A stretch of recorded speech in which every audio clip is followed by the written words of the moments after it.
Okay, good afternoon. Welcome to the class. I'm sorry for those of you, I'm really speaking to those of you watching online who had difficulties logging in initially, and thank you very much to the students who alerted us so we could fix the problem. Of course, as you know from your studies with us, this is a new arrangement to try and give you the choice of being in the classroom or online. It's not until we started this a couple of weeks ago, and you were the first we started with. It's not something we've ever done before, and most of the time it's worked okay, but inevitably from time to time there will be problems. So hopefully it won't happen again, but please, if it does happen again, please alert us immediately, and please bear with us when we fix these problems.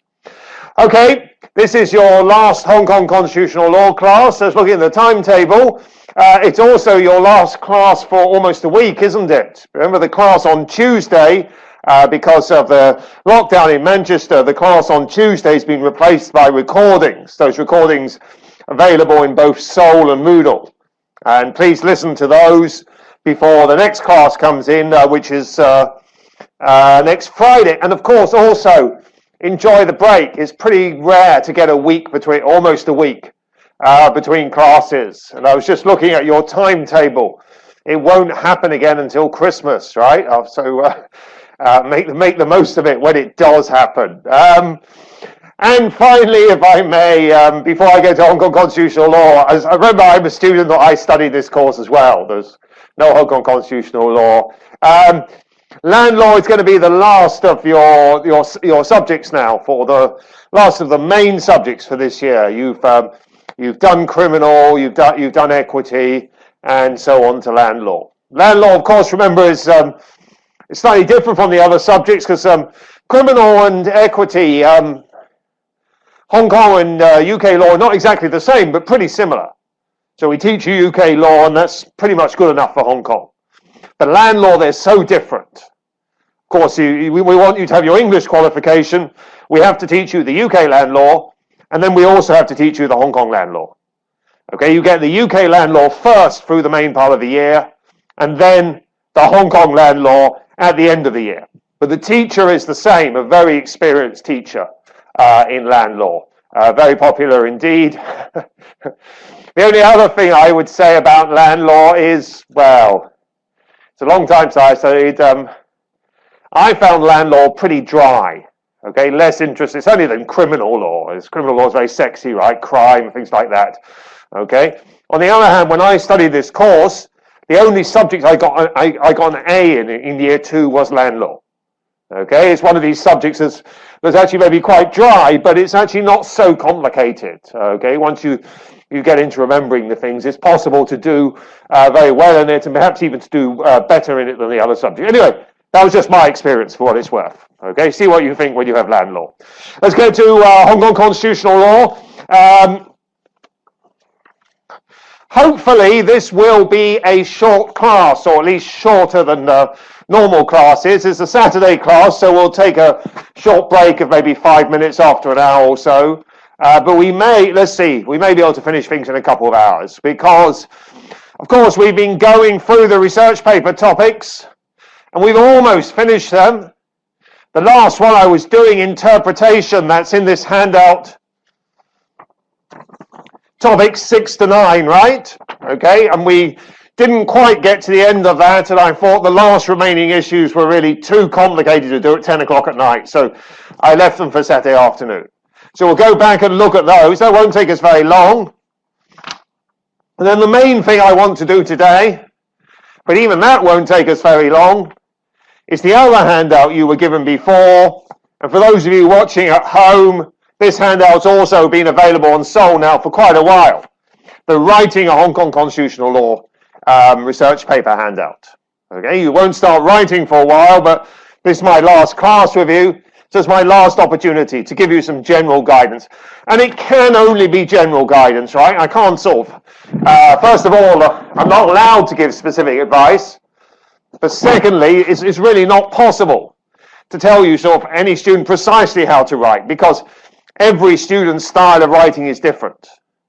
But I can talk about some general points, and in particular, having taught this course for so many years, and for many, many years marked. And even when I stop marking now, I moderate. Okay? I can guide you about mistakes I've seen students make in the past, so you can avoid them as well.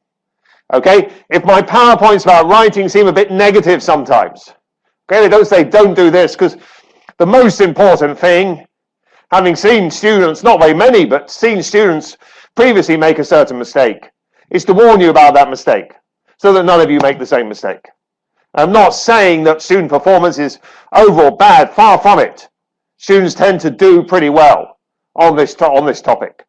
Okay, but obviously, and I will highlight a couple of points about students who've done well as well. But obviously, the most useful thing is to show you where the students haven't done well, so nobody else falls into basically the same trap this year. Okay, so let's start with interpretation. Topics 6 to 9. We've been through most of interpretation before. I'll just, to remind us, I'll just skip back from the beginning, but because we've been through this before, I won't look at every PowerPoint. I'll just skip through things, making a few points to get back to where we got up to. And I doubt very much this clicker is working, but I will try. Get the mouse to come over here.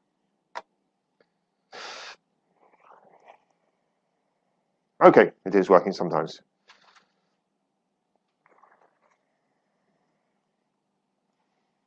I can see this is going to be a slow process, okay. Okay, now, as I said last time, when you're doing interpretation, you have to think about two very different systems of interpretation. And you have to understand how laws are interpreted in China is very different from how we understand laws being interpreted in Hong Kong, or indeed under the common law system generally. And of course, the most fundamental difference is it's not usually a court that interprets laws in China. Again, in reality, these issues are more complex, and there are all kinds of areas you can go off to if you want to. In reality, okay, there are occasions when courts interpret laws in China. That's not the constitutional position, but it does happen. And the highest court in China, the Supreme People's Court, actually interprets laws quite extensively. So again, you can look at the difference between the theory and the reality. But certainly the theory, okay, position is not generally courts interpret laws in China, and then of course that means laws are being interpreted outside court cases. In fact, I think I said last time, even when the Supreme People's Court interprets laws in China, even when the one court that does in practice have considerable power to interpret laws interprets them, they don't usually do it in court cases. They just do it separately. Something very difficult to imagine under a common law system. A court sitting down and writing interpretation of a law when there's no court case. Okay, so it is a very different system, and that really lies at the heart of a lot of the issues we have about interpretation of the basic law. Because remember, of course, the final power of interpretation of the basic law vested in the Standing Committee, and that's been interpreted by the Hong Kong courts as meaning the Standing Committee has a total power to interpret the Hong Kong basic law. Okay, any part, any time. As I said last time, and some students already said they're thinking of looking at this, you can ask whether that's really correct. Okay, is that really the correct interpretation of the basic law? And there's evidence to suggest maybe it's not. Okay, that makes for a good, interesting research paper. Students have done it before. Some students are thinking about doing it again this year. Okay, but whatever we say in the research paper, this is the position in law. The position in law is Standing Committee has this unrestricted power to interpret the basic law. But we don't forget the Hong Kong court's power to interpret the basic law as well. Hong Kong court's power is still very significant. In reality, because most of the time the interpretations are coming from the Hong Kong courts, not the Standing Committee, very few interpretations from the Standing Committee, and that's what we didn't have time to look at in the last class. I just want to look, there's so few, we can actually look through each of them. There's only been 5, okay, and also categorize them slightly. Okay? Because in reality, there are so few interpretations from the Standing Committee, you can say in reality the Hong Kong courts perform a more important role in interpreting the Hong Kong Basic Law. I don't know how many interpretations of the Hong Kong Basic Law there have been by the Hong Kong courts. If you can, any of you come up with an answer in your research paper for me, I will be very impressed. I'm not quite sure how you would do that by counting the number of court cases, okay? Be very careful. You might think, well, I showed you the judiciary website. The court cases are all listed there. You can just type in Hong Kong Basic Law and see how many cases come up. There are a lot of duplicates in the judiciary website, okay? If it says so, 1,526, okay, you look at them, you'll probably find it's about 2/3 of that number, something like that. Okay, so there's no simple shortcut like that, and I suspect it's not possible, but whatever the answer, okay, clearly the number of times the Hong Kong courts interpreting the Hong Kong Basic Law vastly greater than the Standing Committee. As I said also last time, it is worth noting the Hong Kong courts are not given the power to interpret the national security law. So that is a contrast with the Hong Kong Basic Law. And it really again shows how exceptional this power for the Hong Kong courts to interpret the Hong Kong Basic Law is. The courts in China don't have an equivalent power. National security law, the courts in theory don't have this power, but Hong Kong Basic Law they do. So don't make the mistake of thinking just because the Standing Committee's power is higher. That's true, and that is a very important factor. You can certainly talk about the significance of that, but don't dismiss the Hong Kong court's power. The Hong Kong court's power has been very significant, and they've found actually they've been quite clever in finding ways of using it, and even maybe getting around the limits imposed by the Standing Committee. Of course, for the national security law, that's a very good example also that even if the law doesn't say you have a power of interpretation, in reality we're already seeing signs that it's inevitable the Hong Kong courts do have to interpret a law when they have court cases on it. Okay, and we can say, even though we've only had a couple of preliminary hearings on national security law so far, already there are indications that in reality the courts are having to interpret it in those cases.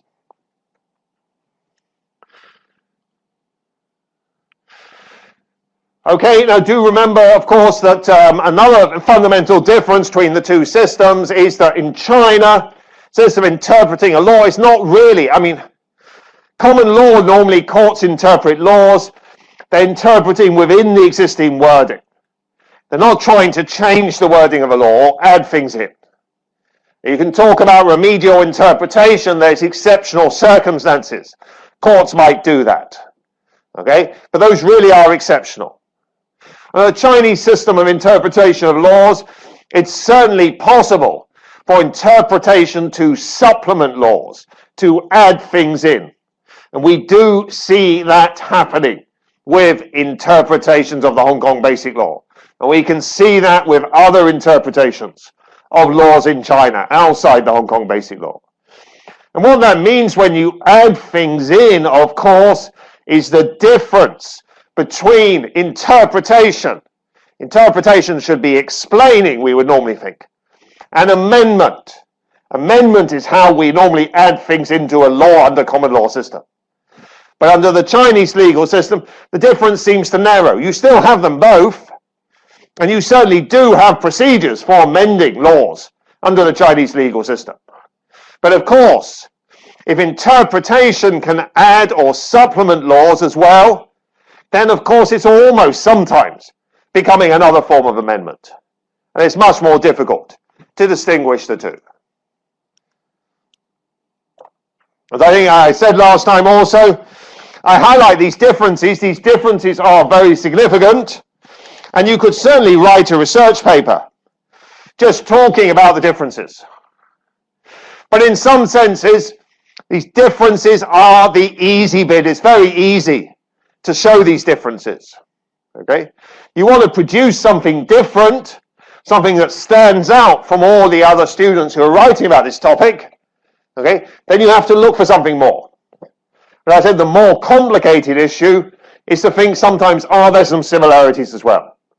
Some scholars have written about this. It's even briefly mentioned in my book, which will guide you back to some of the scholars who've written about it. But I'm not saying my book will take you to all the scholars who've written about it. Do more research. And remember, the interpretation, there is a huge interpretation of the basic law has been such a controversial issue. There is a huge amount of material on interpretation of the basic law. Okay, and some extent writing this topic, you really have to pick your way through. You can't possibly read everything. You start to think about what you're going to focus on, and you look for material on that particular aspect. The court's purposive approach I mentioned last time can also look at that and whether it's consistent or whether it's changed over time. And for the standing committee interpretation, again, very easy to say, very easy to find articles by scholars saying standing committee interpretation by not by a court, by a legislator. That's what the standing committee is. Interpretation of laws by a legislature instead of a court is an attack on the common law system. Okay? Very easy to find articles that say that. So again, that's the easy approach. Nothing wrong with it. Okay, many people have said that, and there's quite a lot of reason to suggest that that might be correct. Okay, but a more sophisticated approach again that would make you different from other students writing it would be to look at the other side. Okay, particularly if we have to accept the reality, standing committee has this power to interpret the basic law, but Hong Kong still has a common law system. So how do you reconcile the two? Oh, one way is you just say, well, you can't. The standing committee power is separate from the common law system. We have to live with it because it's in the basic law, but it's against the common law. But the alternative is to try and sort of fit them together. And the analysis I mentioned last time, I'm not sure personally I entirely agree with it, but it's been put forward by a number of scholars, of course, is to say, right, remember the standing committee is not a court. They don't claim to be a court. They are basically a parliament. Okay, and just like the parliament in Britain is sovereign, and the parliament in Britain can pass laws that change decisions in court cases, that's what the standing committee is doing here. You shouldn't think of them as a court. They're not a court. They're a parliament. Parliaments are superior to courts. Okay, you can argue about whether parliaments should get involved in court cases, but you can argue about whether they should or not, whether it's a good idea or not. But as a matter of law, if a parliament is supreme, then it has the power to do so. And of course, there have been examples in Britain of parliament passing laws, or one famous example particularly I mentioned after this court case. Parliaments passing laws to reverse decisions in court cases. Just saying, when the standing committee does that interpretation, that can be thought of in the same sort of way. Okay, so that's the way people talk about trying to reconcile the common law system. And then this is basically where I got to when I said to stop. And again, I mentioned this last time because we got here last time, didn't we? Some of you have a PowerPoint that says only 4 interpretations. It should be 5. If you didn't correct it last time, please change it to 5. So if it says 5, that's fine, but I'm aware some versions say 4. Whatever you, even if you write saying that the correct, we've got the basic law wrong, the courts have got the basic law wrong, the standing committee's got the basic law wrong, that originally the intention of the basic law was the standing committee would have a more restricted power to interpret the basic law. The reality is the legal position in Hong Kong is clear, has now been clear for more than 20 years, 1999, Lau Kong Yung case I mentioned earlier, accepted. Standing committee has an unrestricted power to interpret the basic law. So whatever the original intention, that has been the legal position for more than 20 years. But although the standing committee has this unrestricted power, they are clearly very careful, cautious about using it. Okay, that's why you see so few standing committee interpretations, or that shows they're cautious, but it doesn't show why they are cautious. And that's something to think about. Okay, and often, and you saw this in public law in year one, there's a difference between the legal position.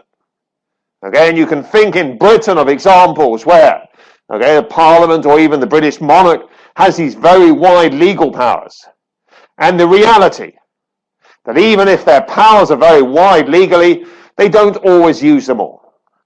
In public law, and we used to talk to you in year one, it's the first tutorial. I remember well in year one public law, you talk about conventions, constitutional conventions, basically restricting legal powers.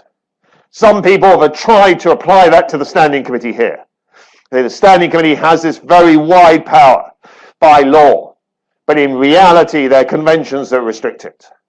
Again, applying this analysis from English public law to position in China doesn't always work. People try it. Doesn't mean it's necessarily going to work. So that's the sort of thing for you to decide. Read what law professors have said, trying to apply this sort of analysis. And then think about, does it make sense, yes or no? Once I've finished with interpretation, I'm going to go to writing constitutional law research paper. Okay? And I'll come back to the marking criteria, and I'll come back again to the marking criteria for distinction, because of course that's what you all aim for. Some of you might remember I mentioned it before, right at the start. One of the marking criteria for distinction is students who evaluate sources, who express their own opinions about whether an academic article, a law professor, what they are saying makes sense or not. Okay, now most students are a bit worried to do that, and that's why relatively few students do it, and those students tend to end up getting better grades. But this would be an example. Okay, and several of these areas will be example. You read the scholars writing about saying maybe there are conventions that restrain the Standing Committee from interpreting more. And then you form your own opinion about what they're saying, and you express that. Okay, and you don't be afraid, if you decide it doesn't really stand up, to politely criticize it. Anyway, the reality is there have only been 5 Standing Committee interpretations. I should point out the Standing Committee does other things as well. Interpretation is when they sit down and explain the Hong Kong Basic Law, explain the meaning. And because, of course, in China, interpretation is much more similar to amendment, when they explain the meaning of the basic laws, sometimes they add things in as well. You also have what are called decisions, Standing Committee decisions. Okay, now a decision is different from an interpretation. Be careful, actually, because I'm aware even of quite sort of eminent law professors who sometimes get confused between the two. All right? It should be quite clear, because when the Standing Committee issues an interpretation, they call it an interpretation. When the Standing Committee issues a decision, they call it a decision. Okay? I'll give you an example of Standing Committee decision recently when they decided, okay, no Legislative Council elections this year. Legislative Council elections are delayed until next year. That, or at least next year. They didn't actually set a precise date. That was a decision by the Standing Committee. They weren't explaining the basic law there, or explaining, maybe adding something in, but they weren't explaining it. They were making a decision using their powers. Similarly, in the last class, we talked about universal suffrage. And of course, there was a very controversial decision from the Standing Committee about universal suffrage 6 years ago in 2014. It was called the 831 decision. That was the one that led to the street protests basically outside this building. Okay? Again, that was a decision by the Standing Committee, not an interpretation. There had been an earlier interpretation that said the Standing Committee had the power to decide about changes to Hong Kong's election system. Then they're using it in that decision. So when we say there have only been 5 interpretations, we don't mean there's only been 5 times that Standing Committee has done things in relation to the basic law. 5 times they've interpreted the basic law, other times they've made decisions in relation to the basic law. But of course,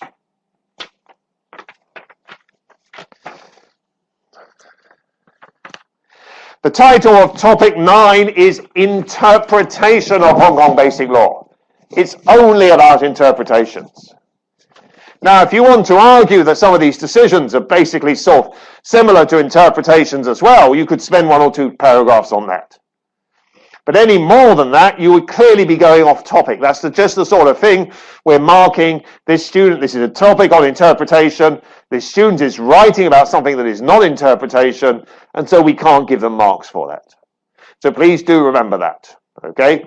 This is a topic about interpretations. There are only 5 interpretations. Here they are.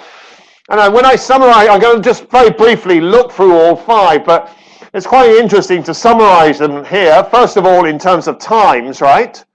Okay, first interpretation, 1999, 2004, 2005, 2011, 2016.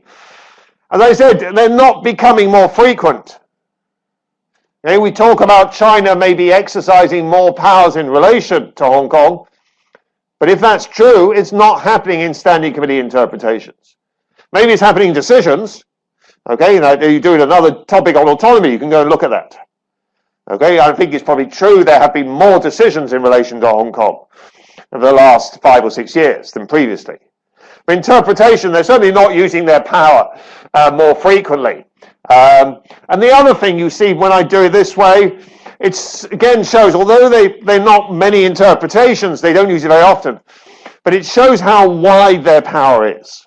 Okay, you see how, right? Okay, that's why I highlight it, okay? You can have an interpretation before a court case. You can have interpretation during a court case, the 2 most recent ones. You can have interpretation after a court case, the first one. Or you can have interpretation with no court case at all. Okay, so that's a good example. Again, the interpretations are very few in number, but they are important and they show what a wide power the standing committee has, because they can basically do it at any time. Before a court case, during a court case, after, or no court case at all. So let's basically look at it in that context, categorized that way. Only one interpretation completely unrelated to court case. It's a 2004 interpretation.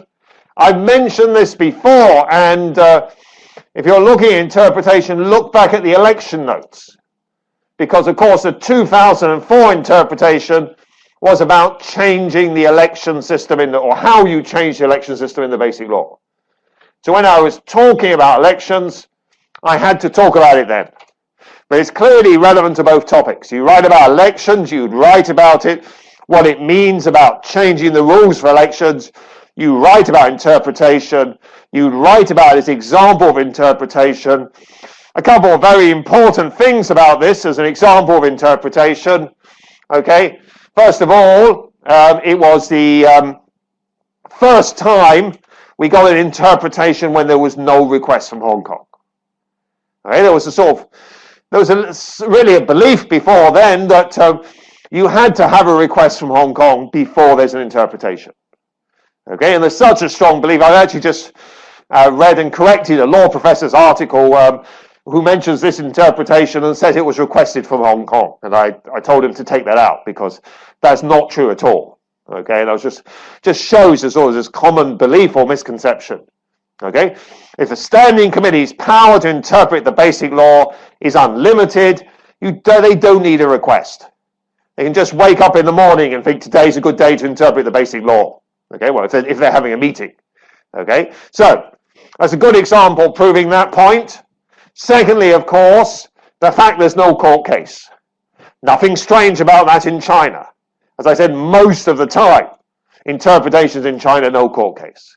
But there's something new for us in Hong Kong. Okay, to see, right, that interpretation can be separated from court cases. And thirdly, this interpretation is also very significant because it's a very good example of interpretation being used to add something into the Hong Kong Basic Law. Again, of course, right, common law system, courts would normally, interpretation is to explain the meaning of the words of the Basic Law. You wouldn't normally use interpretation to add something into the law. The Chinese legal system, you can certainly do that. You can supplement the law.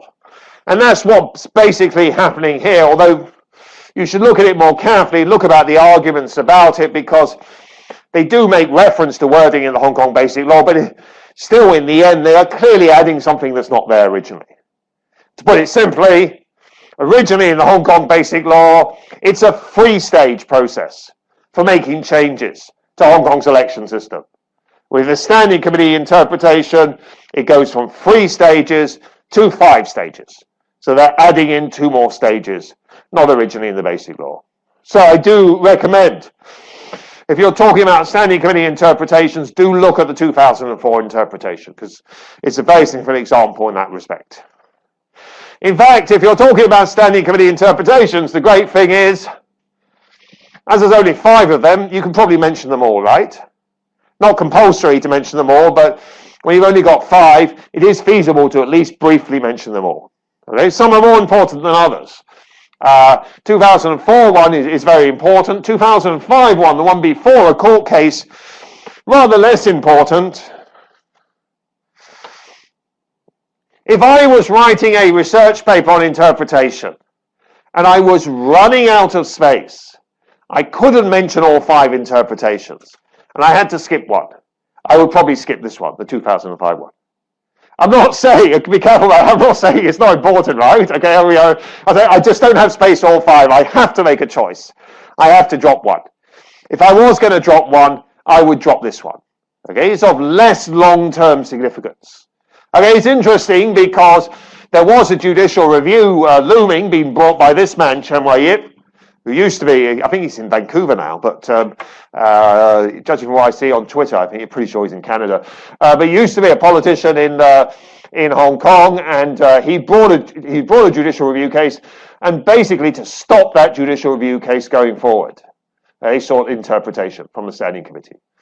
And what actually happened was when the Standing Committee issued the interpretation, the judge called Chen Wei-yip and the lawyers into court, not for a formal court hearing, I think it was Chambers hearing, and said, well, look, there's no point with this case going forward now, is there? Because of the Standing Committee interpretation.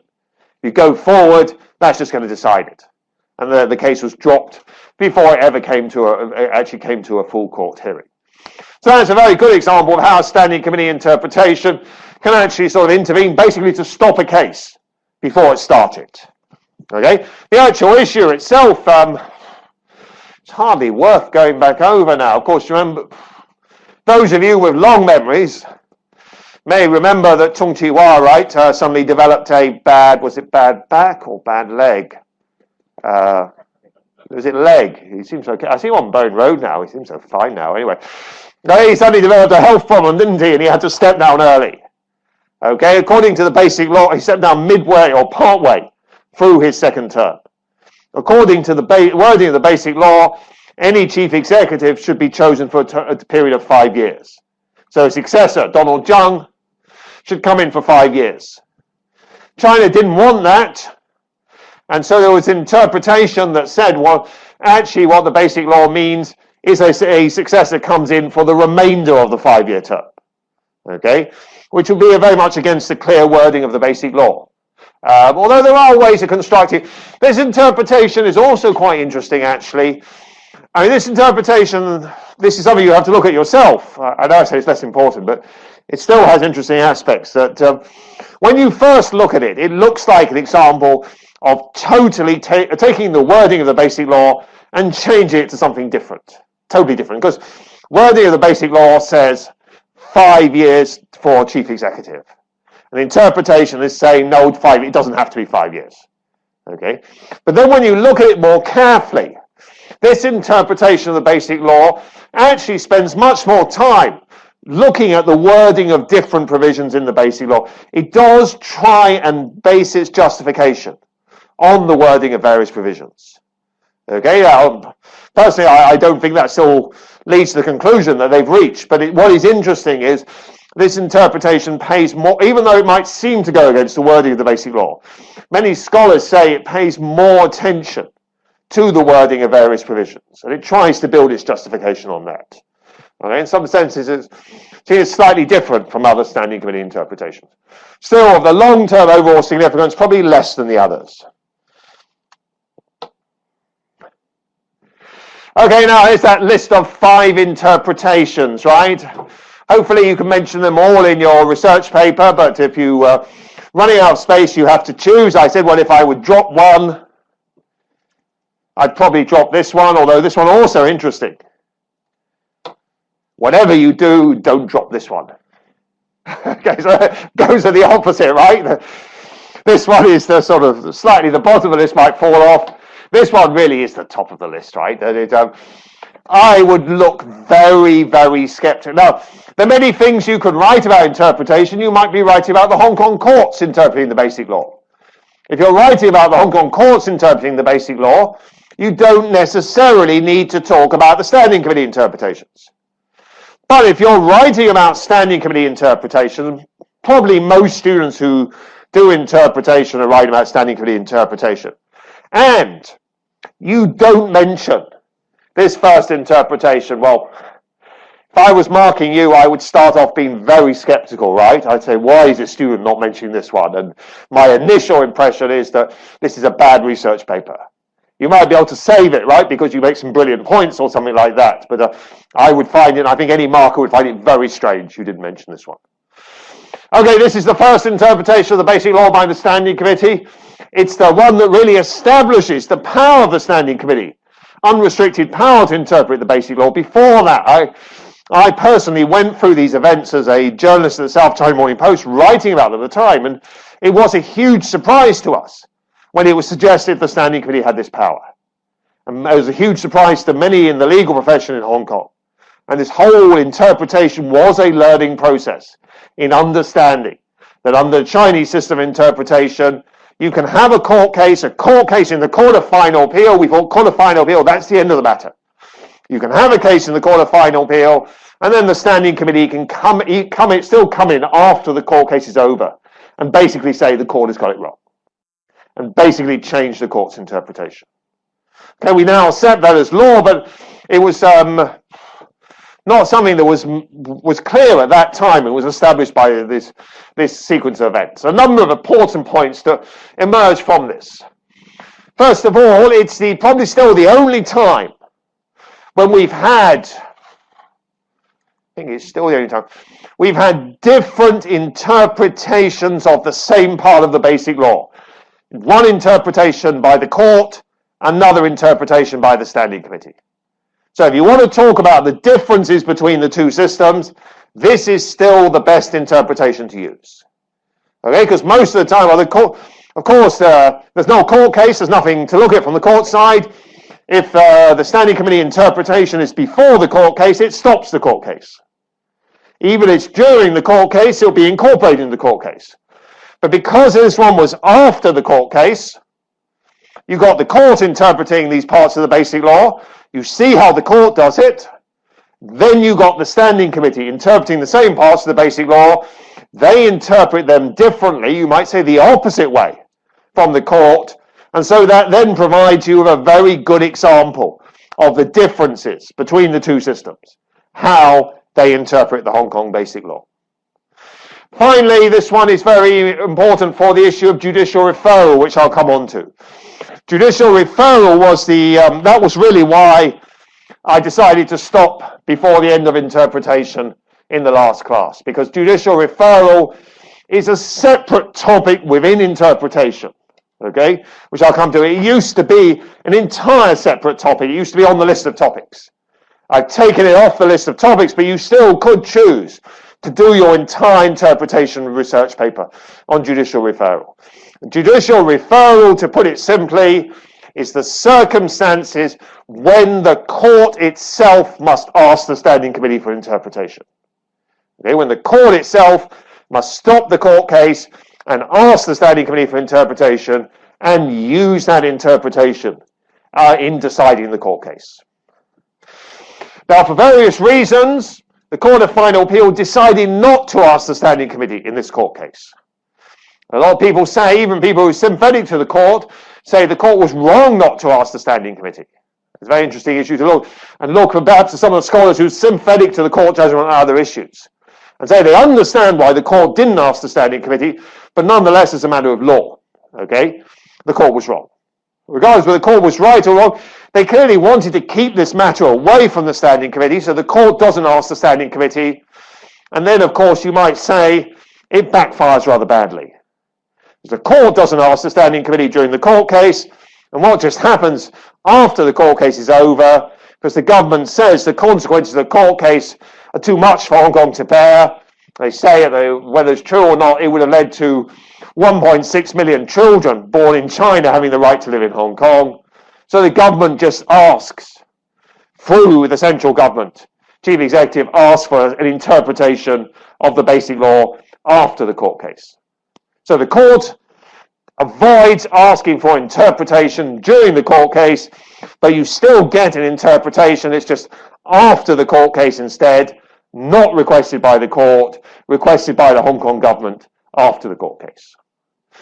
And the one final significant point that comes out of that, very important, I mean, this is where, Ng Ka Ling and her friends benefit from that. If you had an interpretation during the court case, and the interpretation was against the rights of these children, as it would have been, then those children would lose their case.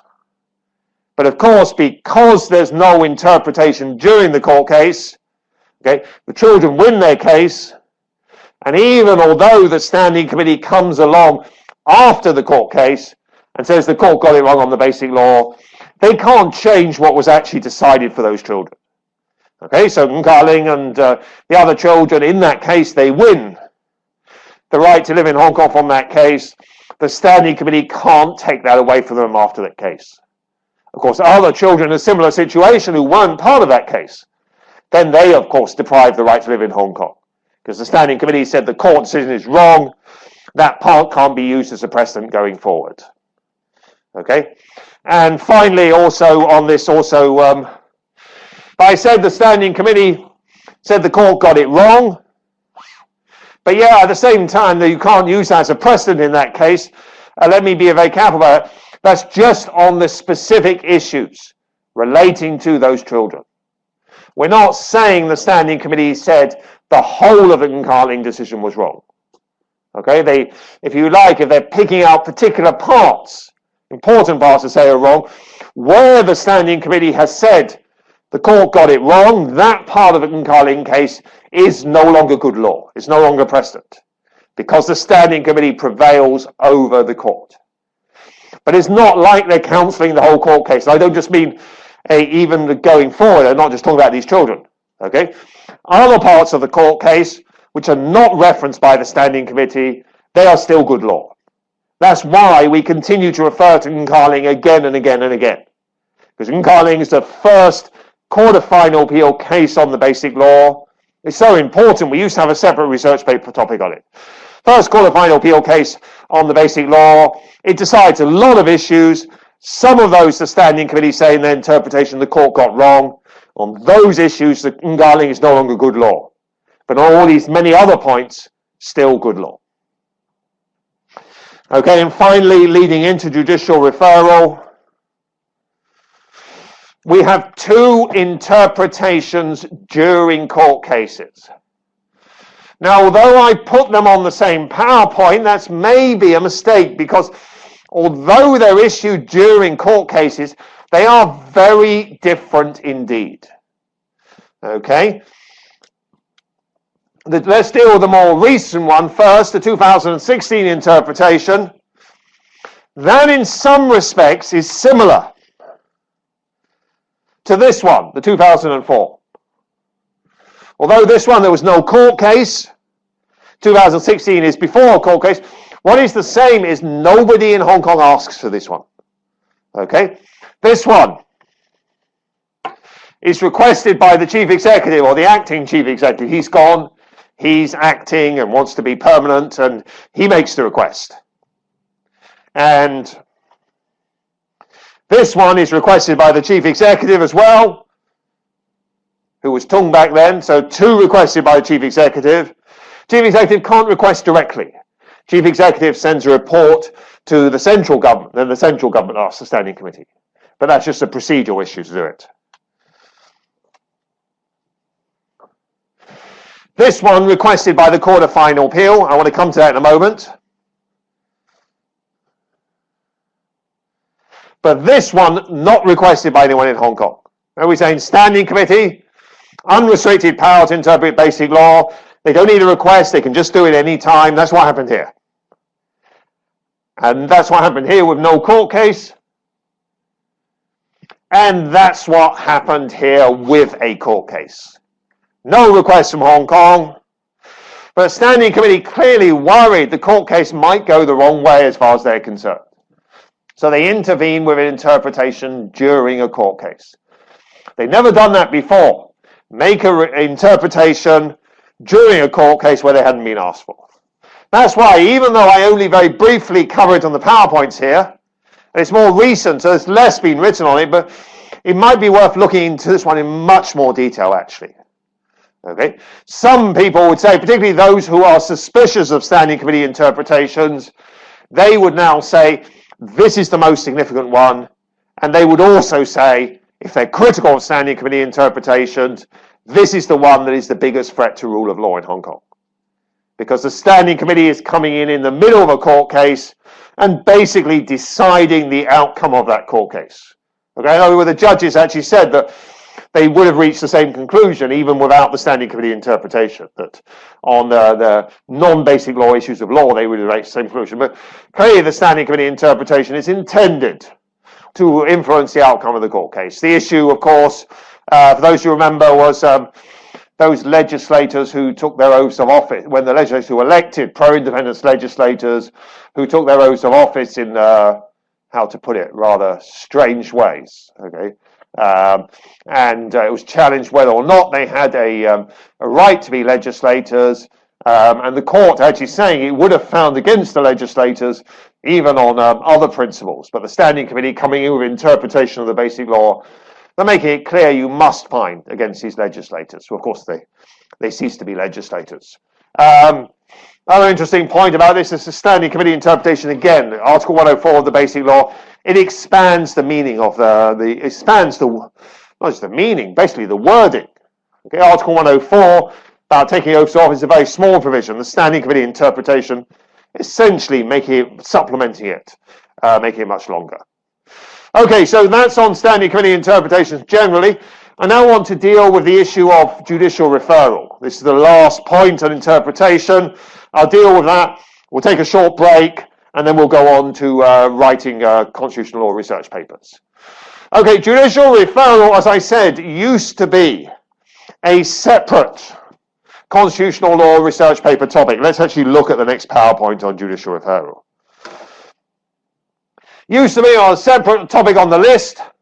I took it off, first of all, because I said some students complain there are too many topics. I don't quite understand that. But anyway, but secondly, because, of course, judicial referral is part of interpretation.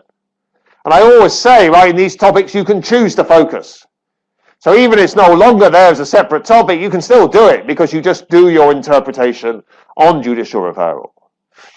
The advantage of judicial referral, if you are doing interpretation, it's a much more confined, limited topic. There's only ever been one judicial referral, one referral from the Court of Final Appeal to the Standing Committee. That was in the Congo case. This one here, which I'll talk about. There have been, depending on how you count it, 3 or 4 other cases which discussed whether or not the court should ask the Standing Committee for interpretation. But you're still talking about a maximum of 4, maybe 5 cases. And in the other cases, it's a very small part of the case. So that really helps it focus on, although there's a reasonable amount written, it's not huge like the rest of interpretation. Those are the advantages. The disadvantage is that there are some very complicated issues in there, and some even gets my head turning sometimes when I look at them. I'll mention it briefly, but if you're going to do judicial referral, you will have to look at that particularly complicated issue. Okay, in general terms, and again, this may take you back to your year 1 subjects that you hope to forget about now, like having passed EU law. Okay, memories of EU law, right? Well, in public law as well. Now, Britain's Brexit now, right? They're finally, Brexit was going to leave, but while Britain was part of the EU, could a British court make final decisions on EU law? No. If there's an issue of interpretation of EU law, who did the British court have to ask? The European court, right? British court is the same for all the other countries still in the EU, France and Germany and so on, right? Okay. The courts are different countries in the EU. They can't make these final interpretations of EU law by themselves. They have to refer them up to the European court.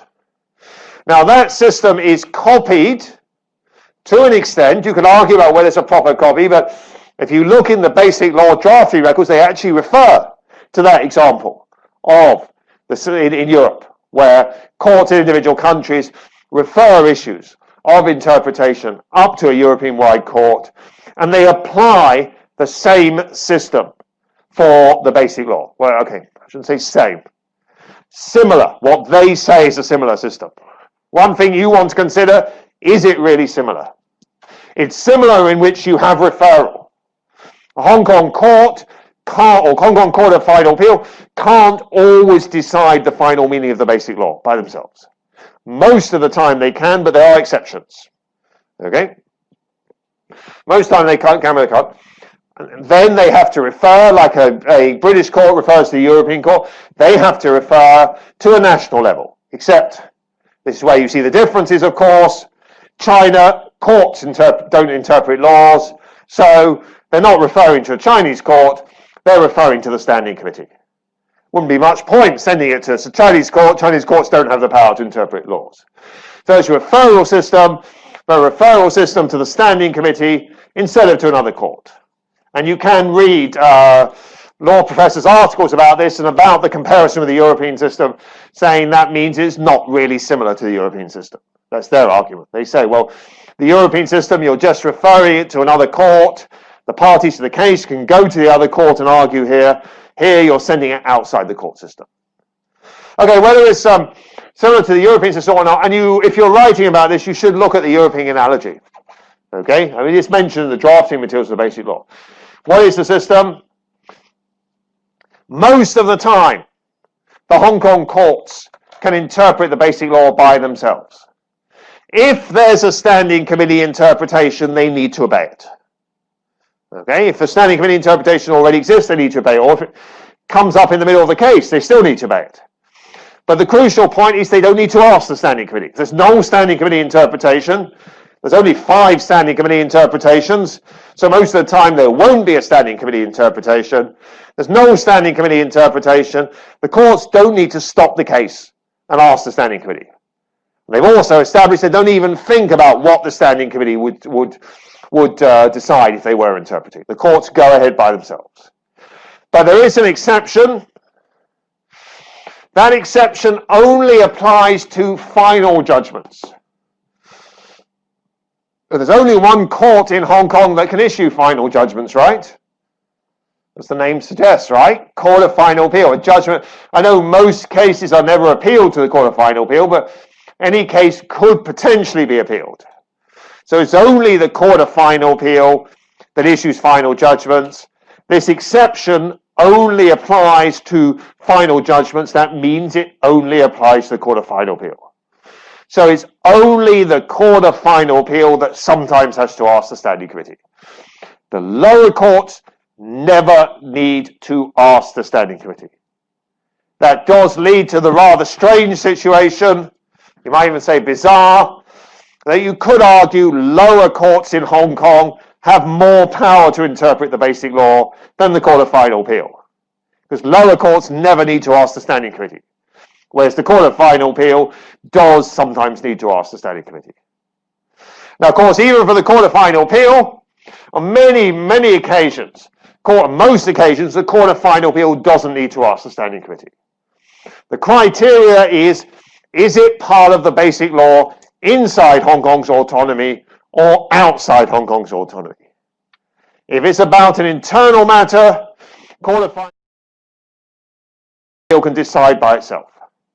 If it's about a matter outside Hong Kong's autonomy and it's necessary to decide the case, that's when the Court of Final Appeal has to stop the case and follow what it's been described, whether or not that's accurately similar to the European system.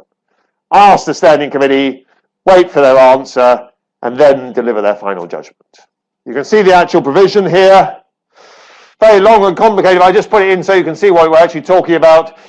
Provisions of this law concerning affairs which are the responsibility of the CPG, Central People's Government, CPG, or concerning the relationship between the central authorities and the region. Things like defence, foreign affairs, not just that though, appointment of the chief executive.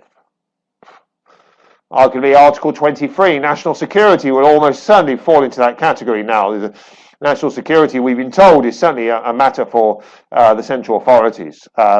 Those kind of issues, okay, would fall into that area.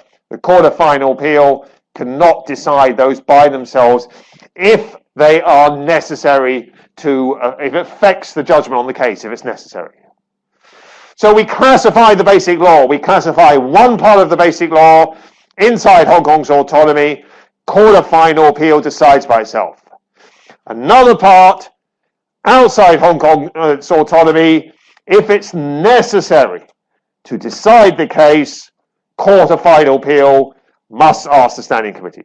So we classify it, and the second classification, it also depends if it's necessary. Note those two words, classify and necessary, because they then give you the answer to the most difficult part of this topic. And actually, I'm probably exaggerating when I say that this is very, very complicated. No, I say it can get very complicated. It doesn't have to. Okay, if you start getting into really detailed articles on this, your head might sort of start to swirl, mine does. But if you keep it simple, what I said just now, you classify the different parts of the basic law, and you decide whether they're necessary to decide the case. That's common sense. You classify it. Is it inside Hong Kong's autonomy? Decide by yourself. The court decides by itself. Is it classified as excluded outside Hong Kong's autonomy? They use that word excluded. If it's excluded, you send it to the Standing Committee. But of course, only if it's necessary to decide the case. If it's irrelevant to the case, you don't need to ask the Standing Committee. So you have to decide how to classify that part of the basic law, and you have to decide whether it's necessary. Now, a lot of articles will talk about which one comes first, this one or this one. Okay? My advice, actually, honestly, is to don't ignore it entirely, but maybe mention those articles, but try to avoid reading them in detail because they'll just make things much, much more complicated. Okay, there are a lot of arguments about which one comes first, this one or this one, and I suppose it does make a difference, but you will get bogged down very fast in that. And honestly, even when I was writing my book, I'm aware of these arguments, but I try to avoid going into detail about them because it's just a needless level of complication. There's plenty more you can write about aside that. Okay, far more interesting, and this is really a point to focus on, and this is, of course, the last PowerPoint, so we'll take a short break after this, and we'll do the, actually I've joined the PowerPoints together, but we'll go on to the other topic after this. I mean, it's very, you can summarize the judicial referral issue very simply. The basic law requires the Court of Final Appeal to sometimes ask the Standing Committee for interpretation. But it's quite clear it's up to the Court of Final Appeal to decide in each case, is this a case we ask the Standing Committee, yes or no? Okay, it's the court that takes the decision whether or not to go to the Standing Committee. And the Court of Final Appeal clearly does not want to go to the Standing Committee. That's why there's only ever been one case where the Court of Final Appeal asked the Standing Committee for interpretation. And even in that case, the judges were split right down the middle. There's 5 judges on the Court of Final Appeal. 3 said ask the Standing Committee. 2 said no, don't. Well, 3 is a majority, so you ask the Standing Committee, but still, it shows you, right? Okay, the reluctance on the courts. All the other cases, they don't ask the Standing Committee. This case, by a majority of 1 judge, they asked the Standing Committee. So it's pretty clear the Court of Final Appeal doesn't want to involve the Standing Committee. You see references in articles about this. It's briefly cited in my book. We talk about an institutional reluctance to ask the Standing Committee. Maybe this comes back to this idea, right? Standing Committee is not a court. Court of Final Appeal doesn't want to involve a body that's not a court. in deciding court cases. Of course, it's in the basic law. If it's really clear and they have no choice, they will do so. They'll follow the basic law. But if they can, if you like, find any excuse not to do so, they won't do so. And in all the other cases where this come up, the Court of Final Appeal has found reasons not to do so. Now, if you're writing about this topic, instead of getting bogged down in classification necessity tests, okay, a less complicated and I would say much more interesting thing is to look at those other cases and decide whether or not you think the court was right not to ask the standing committee. And also whether they were right in this case. Two judges said they shouldn't ask. One of them was Bakari, very powerful dissent. You should read Bakari's dissent. Were they right to ask in this case? And were they wrong not to ask in the other cases? I mentioned Nkarling before. Nkarling, they used a very clever argument. They said there's more than one basic law provision in this case. So we'll only look at the most important basic law provision. We'll ignore the other ones. We'll only look at the most important basic law provision. If that's outside Hong Kong's autonomy, we'll ask the standing committee. If it's not, we won't, even if there are other provisions in the case outside Hong Kong's autonomy. Very interesting test. Is not in the basic law anyway. And as I said, some people were sympathetic to the court, critical of that. Okay, so that's judicial referral. As I said, judicial referral, though, can get complicated in areas. Okay, it has the advantage of being confined to just a handful of cases, and that really does complete now on looking at all the topics. Okay, it's 3:12 on the computer clock, so on my watch as well. We'll take a 5-minute break, and then we will resume. We're looking at writing research papers.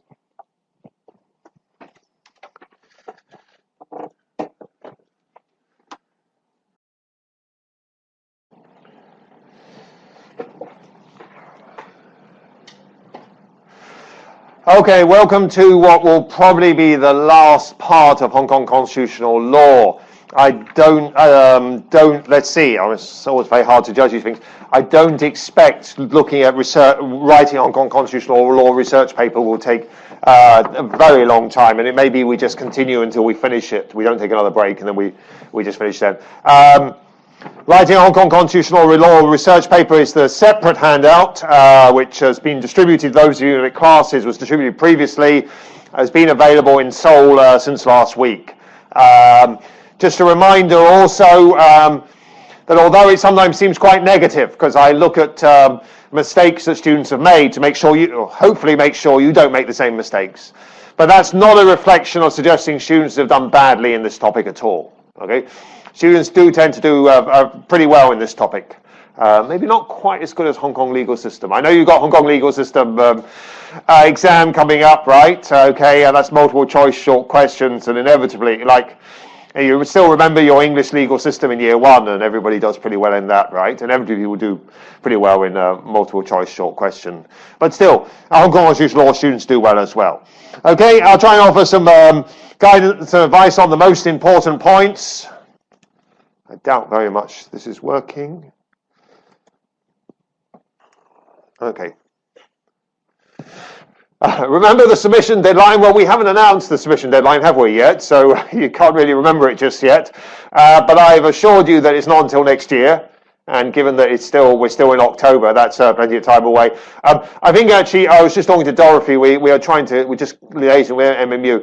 We should be able to announce all of the deadlines within the next week, 2 weeks at the very most. Okay, please bear with us. I mean, obviously, getting these dual mode classes up and running, there have been so many things going on this year that we've had to get those working first. Okay, but you will get the submission deadline. It will be next year. It's not even immediately after New Year, but okay, it will still, whenever it is, it will creep up on you faster than you expect. Okay, and in particular, we always find students running out of time at the last minute and having also too much material to put in. Okay, I really want you to think about that now. A lot of you already you've got very good ideas about your research paper. A lot of you talking to me, you're already reading a lot of material, and that's fine. At this stage, that is fantastic. The more you read, the better. Okay, but in another month or two, okay, At that point, okay, you shouldn't be reading more material. Okay, we've seen too many students, okay, who keep on reading too late and then run out of time to write it up. And there is also a balance. Okay, it's good to read more, and I certainly wouldn't. There's no harm at this stage, but at a later stage, the more you read, the more difficult it is all to fit it in. And the other thing also, when you read material, maybe try and categorize it. Say, this, remember, like I was saying with those 5 standing committee interpretations, it's good to mention them all. But if I had to drop one, this is the one I'd drop. Why don't you apply that to things you read? Okay, when you finish reading it, grade it. Okay, maybe you could even talk about it in your research paper and say, this is a number 1 priority, this is number 2, this is a low priority.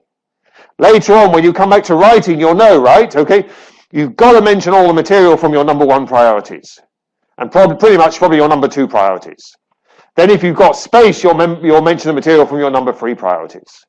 Okay, but you've got to all go, because you have a limited number of words, quite a bit of time, but in the end, still a limited amount of time. Okay, so you're going to have to prioritize, and we are going to judge you on that. Okay, we are going to judge you on how you prioritize. So it's worth thinking about that. That's actually in the marking criteria. I'm going to go back to the marking criteria. You do not want to be like this student. No bibliography, far too short, extremely badly written with unfinished sentences. Okay, I well remember this one marking. The sentence is literally stopped in the middle of the sentence. Say something like that. Another important point is, and then there'll be nothing after that. Okay, which is obviously someone who really ran out of time on the actual submission day and had to upload it even though the sentence was unfinished. Right? I just show you these kind of things now, of course, with the names cut off, and also, by the way, the marking criteria and the cover sheets have changed since then. You won't get marks in all these different categories. We used to do that. MMU has changed this. I've shown you MMU's new marking scheme. They've changed its marking scheme since then, but general principle still stands. If you run out of time and submit a research paper with unfinished sentences, you're not going to pass. I mentioned this in the first class, but it's important enough to mention it again, right? What's the secret to getting a good mark is to look at the marking criteria. When I mark, or when I used to mark, now I moderate, I look at the marking criteria as I mark. So you write, look at the marking criteria as you write, right? You want to get a good mark, you look at what the marking criteria says, only in the top categories. Ignore the lower categories, unless to make what to avoid. Okay, that is by far the best way to improve your chances of getting a good mark. So let's look again at the marking criteria for the higher categories, and particularly let's draw a distinction. Distinction is a good word, right? Let's look at the differences between the distinction category and the commendation category. Okay, the top category and the second category. Okay, the second category still, a commendation is great on this course. That's a very good mark to have. Okay, but of course you want to aim for the top category, the distinction. And if you look at where the wording is, how we're differentiating between the two, that shows you the sort of things to do to push your marks up as high as possible. So I highlighted a few things here, which you see are different in this category from the next category. Precise use of English. I don't want to overemphasize that one, actually, because everyone's English is okay, and in the end, it's not really about your English, it's about your legal research skills. So don't think, of course, students make silly errors in their English and they lose a few marks. The more precise your writing is and avoiding grammatical mistakes, the better mark you're going to get. But that's not the biggest issue here. All these things are contributing together. When I talk about a top priority, I wouldn't say that's a top priority. This one, discussion of issues in proportion to their importance. That you are choosing, and you're choosing correctly. Remember just now I said, right? Choosing the number 1, the top priorities, number 2, the lesser priorities, and number 3, the lower priorities. Okay? You won't see this in the next category, by the way. We come down to commendation, you won't see this one, discussion of issues in their importance. Okay? Almost all the topics, there are many things you could write about. A really good research paper will choose the most important issues to write about. Now, for most topics, there's not just going to be one important issue. There could be 4, 5, 6. There could be a range of important issues. But at the same time, there will be minor issues. Okay, and we're not going to explicitly tell you which those are. Okay, that's something you have to work out yourself from reading. And if we read a research paper where a student spends a long time talking about some of those minor issues, and has failed to show why they are so important to us, okay, that student's not going to fail, but they're not going to get into this category. Okay, so that is your judgment. Okay, you can't use everything. You judge the most important things to use. You explain why. Now remember again, there's not one most important thing. There can be various different most important things. Okay, but it's got to fall into that range where they are most important. Authoritative knowledge of law, of course. Sophisticated conclusions. I'll come to that.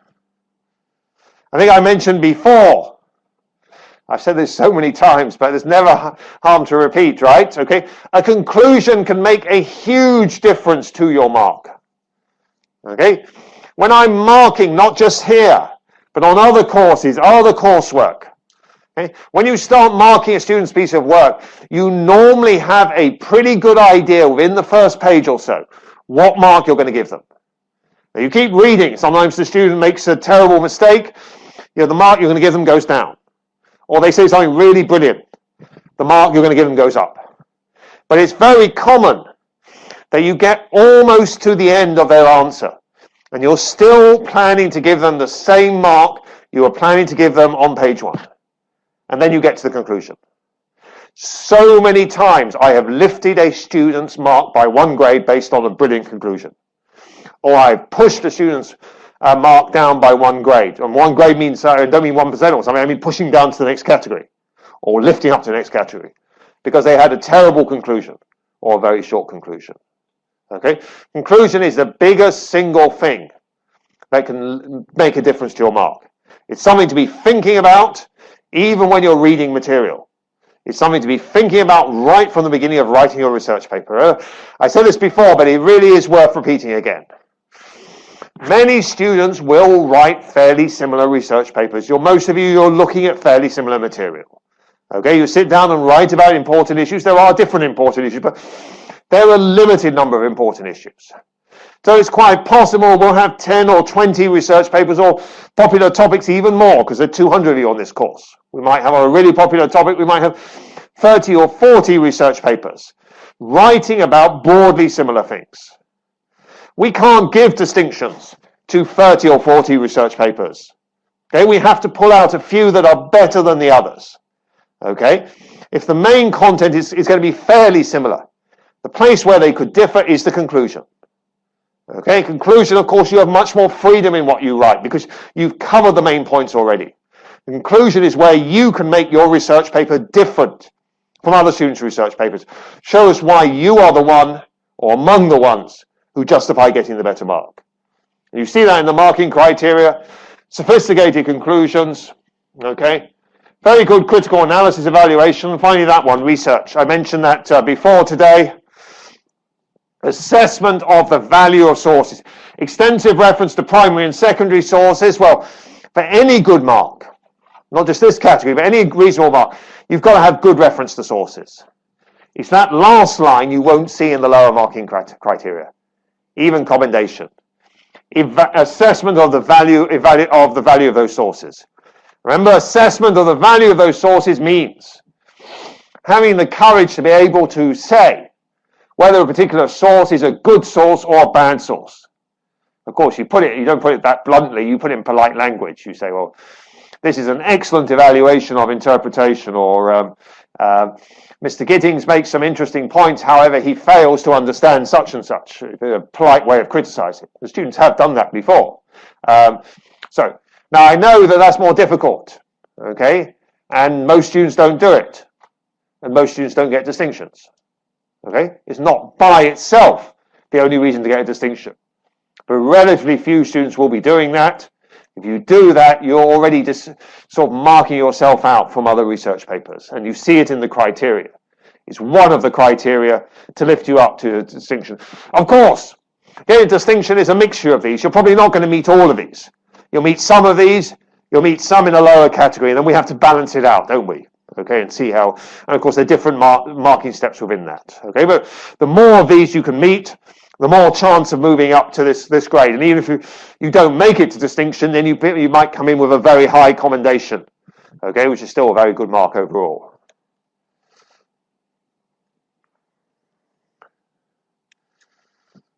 And do remember also, of course, right, it's all part of one module: Hong Kong legal system, Hong Kong constitutional law, and Hong Kong land law. Okay, so you can get if you get a reasonable mark in this, but it's not sort of distinction level, you're doing very well in Hong Kong legal system and Hong Kong land law, then that can lift you up to distinction level overall. But obviously, the better your marks are in all three areas, the more likely you're going to be there. Okay, sorry. So the next grade down. Okay, just to highlight the differences, instead of saying the writing style is what was it excellent, you say it's very good, a good level of understanding, whereas it was authoritative knowledge of law in the distinction.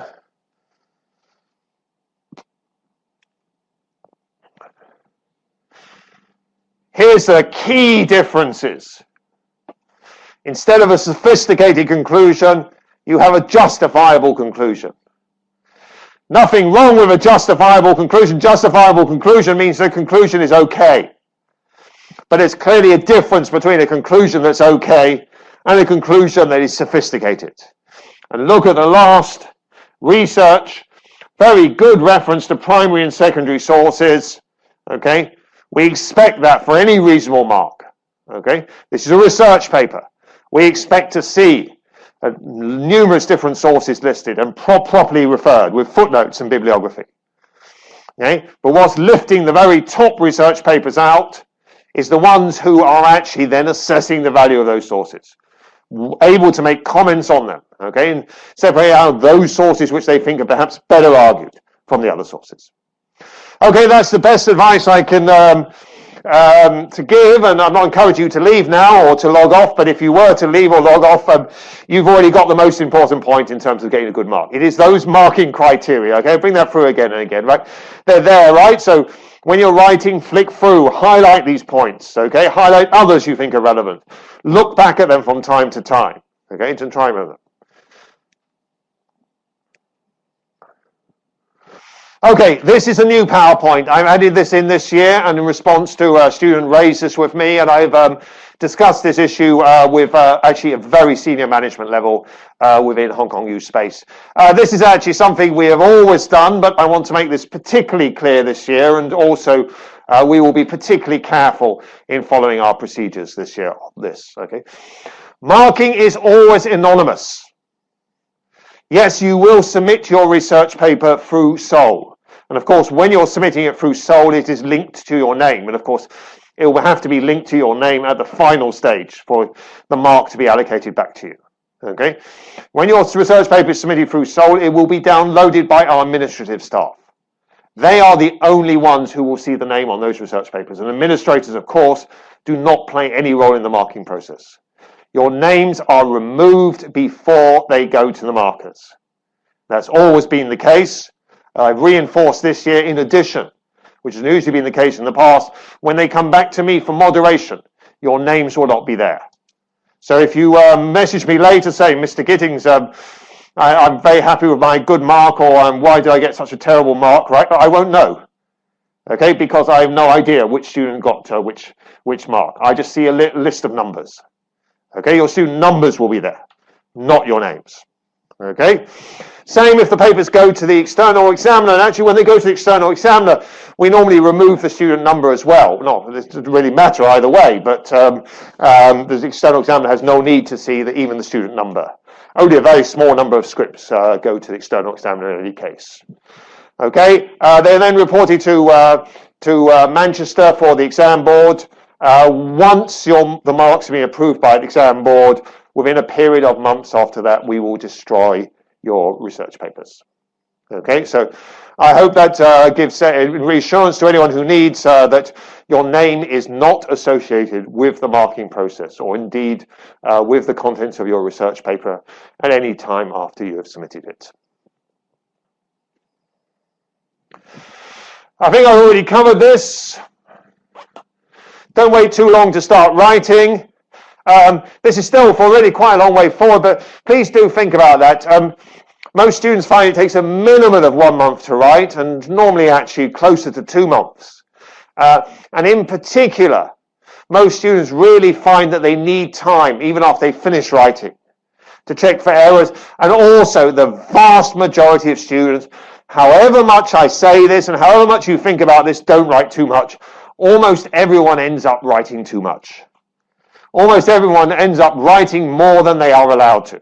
Now, you can't submit more than the word limit. Well, you can submit it, but you'll be heavily penalized if you do. The word limit is 3,000 words. We will only mark 3,000 words. If you submit more than 3,000 words, we will stop at 3,000 words.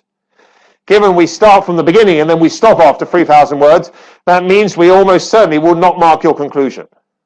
And as I just said, the conclusion is one of the best, strongest contributors to marks. Okay, that almost certainly means your overall mark will be pushed down quite a long way. So obviously, you can. It's strongly in your interest only submit 3,000 words. And if realistically students year after year tell me they ended up writing more than that, you need to finish writing in time to cut it back to 3,000 words. And I can only tell you what students have told me in previous years so many times when I meet them in the days we used to teach on Hong Kong U campus, and when things are still open, you can wander around. I bump into my students. Often they're on the PCLL or something like that, or on the LLB year, and I talk to them about the constitutional law research paper. They say, "Oh, it's terrible." I said, "I'm sorry. What was the worst part?" They say, "Oh, the worst part was cutting what I wrote down to meet the word limit." So that's what my former students have told me. There's no reason why you should be any different this year. So you can complain to me in a year or two's time. But in the meantime, remember that. I know, right? It's because when you've written it, every word is precious, right? You don't want to cut it out. But you're going to have to. You're going to need time to do it. Finish early, you can do that. And you can check for all the silly mistakes as well. Okay, before you start writing, this is not compulsory. But my advice would be to finish your bibliography before you actually start your writing. Well, the first thing you're doing is you're reading. You're reading these different articles. If I was you, actually, I'd start making a working bibliography as you're reading different things. Just keep a file open, whether it's on your phone or whatever, right? Put everything in there. And then when you've pretty much finished reading, you're going to start writing. Tidy up so you have a regular file. Okay, there's a couple of good reasons to do that. First of all, I can't guarantee the other markers do exactly the same, but their approach is pretty similar to me. When I used to mark these research papers, the first thing I looked at was the bibliography. I know the bibliography's at the back, but I would turn to the back, I would look down the bibliography. That was my first impression of the student's work. Of course, the other markers, we know all these topics. We know pretty much all the sources in these topics. So we immediately get a good idea from what's in the student's bibliography and what's missing, okay? How much research the student has done. If we're looking at the bibliography first, you probably want to be doing the bibliography first. That's one reason. Second reason is related to plagiarism, or what you might call accidental plagiarism. I mentioned before, and I want to repeat again, a very basic rule. You only write about sources you have read. If you write about any sources you have not read, that is plagiarism. The simplest way to make sure you don't do that by mistake is to do your bibliography first. Your bibliography, after all, is the list of sources you have read. Then when you're writing, you can refer to it and make sure you are only writing about sources in your bibliography. Then nobody's ever going to accuse you of plagiarism. Okay, it's like your checklist. It's in my bibliography. That means I can mention it in my research paper. Okay, it will also help you footnoting in your research paper, because footnoting, you're going to have to footnote to these same sources. If they're in your bibliography, it's not plagiarism to copy from your own bibliography into your footnotes. Okay, you can take the information from the bibliography and put it into footnotes when you're referring to the same sources. Okay, so for all those reasons, I would recommend you do your bibliography before you start writing. One day this will work.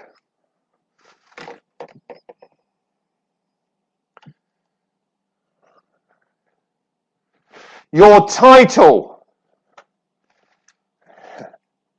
I guess some students where everyone, because we get a huge, the word limit is 3,000 words, so we get a huge number of research papers that are between 2,990 and 2,999 words, or 3,000 words. So for some students, every word is precious, so maybe you would skip the main title altogether. You must put down the topic number. Remember I told you it's the administrators who handle these things, right? But if you haven't put the topic number down, they're not lawyers. They have no idea which topic it is. They have to come to me, and you put me in a bad mood, right? I have to look at them and work out which topic it is before they can go to the markers. They can still take your name off at that stage, but we do need to know which topic it is. Marking is topic by topic. Okay, so you must put an indication of which topic it is at the beginning. Okay, I would prefer you put both the title of that topic and the topic number. Okay, topic numbers are here in the title. After all, the topic titles are only like, what, 5 or 6 words, right? 5 or 6 words you should be able to manage, right? But if it's really, those words are really that precious to you, at least please put the topic number, okay, very clearly, right? Otherwise, it's going to be difficult to send out for marking because we won't know which topic it belongs to, okay? However, most of you will have wanted to write about something particular within that topic. And a lot of students want to indicate that right from the beginning. If you want to do this, and this is entirely optional, and again, if you're worrying about these words, these are more words because every word counts, except for the footnotes. I'll come to those in a moment. Okay, but if you don't mind the words, and again, if only been 5 or 6 words, after the topic number and the topic title, you can add a subtitle if you want.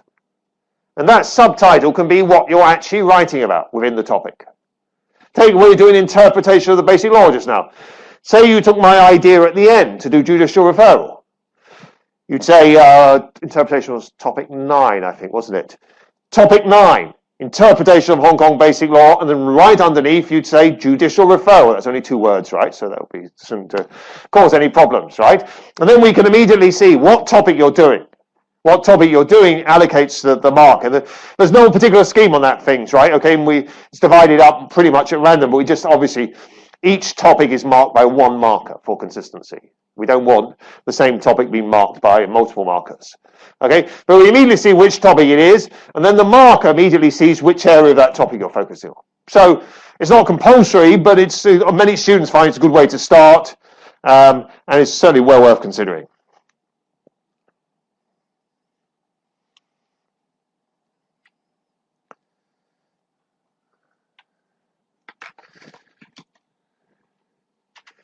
As always, I put the most important thing in bold, and I even underline it here.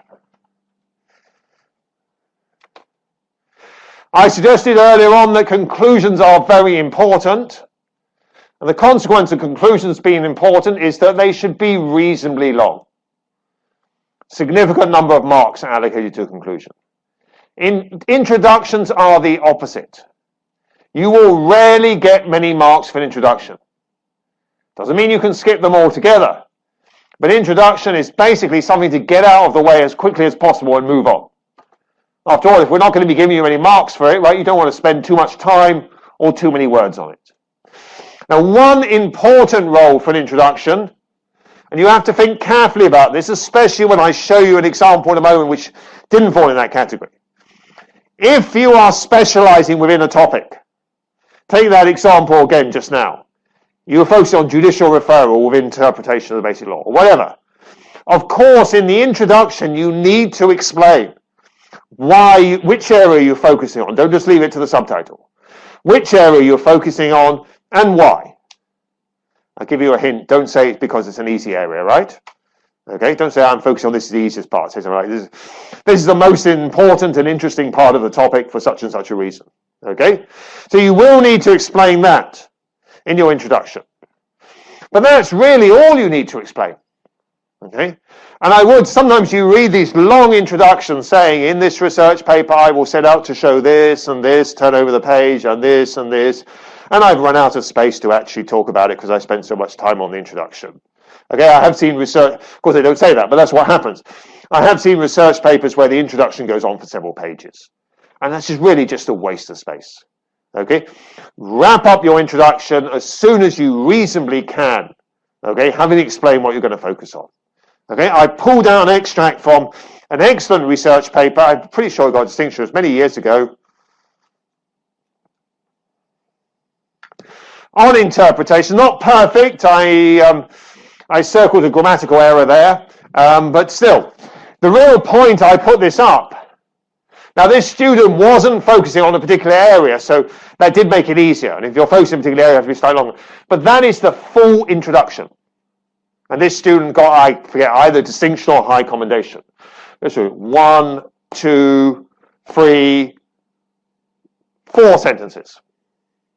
Okay, now, I'm not saying all of you can write an introduction in 4 sentences.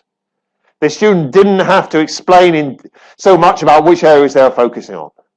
Nonetheless, a student can write a 4-sentence introduction and end up getting such a high mark. Should show you the overall approach.